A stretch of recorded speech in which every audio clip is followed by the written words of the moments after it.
जवळपास मध्ये 1 तारखेला 1 तारखे ते 1 जून ते जवळपास 10-11 जूनपर्यंत दररोज भाग बदलत पावसाचा सुरुवात होणार आहे, म्हणून हा अंदाज लक्षात घ्यायचा. सुरुवातीला बघायचं झालं तर 1, 2, 3 तारखेला राज्यामध्ये सातारा, सांगली, पुणे, नाशिक, मुंबई, नगर, सोलापूर, उस्मानाबाद, लातूर या भागापर्यंत पावसाला सुरुवात होईल, म्हणजे 1, 2, 3 जून दरम्यान.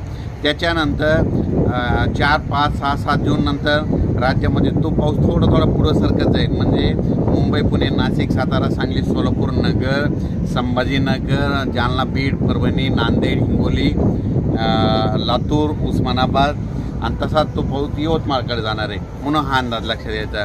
त्याच्यानंतर 5, 6, 7 जूनच्या दरम्यानमध्ये तो पाऊस परत आणखीन पुढं, म्हणजे सातारा, सांगली, सोलापूर, पुणे, नाशिक, मुंबई, तसेच नगर, पुणे, औरंगाबाद, त्याच्यानंतर बीड, परभणी, लातूर, हिंगोली, वाशिम, नांदेड आणि त्याच्यानंतर बुलढाण्यापर्यंत 7 तारखेपर्यंत तो पाऊस सुरुवात होईल.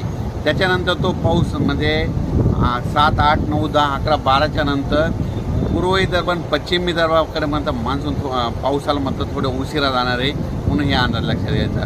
कारण की पूर्व विदर्भात 7 तारखेच्या नंतर थोडा पाऊस सुरू होणार आहे, म्हणून हे अंदाज लक्षात घ्यायचा. एकंदरीत परिस्थिती बघायची झाली तर राज्यामध्ये मान्सून म्हणजे केरळमध्ये मान्सूनला 31 आणि 1 तारखेला चांगलं पोषक वातावरण तयार झालेलं आहे आणि पोषक वातावरण राहील. त्याच्यामुळं आपल्या इकडं पाऊस चांगल्या तऱ्हेने पडणार आहे, म्हणून हा अंदाज लक्षात घ्यायचा.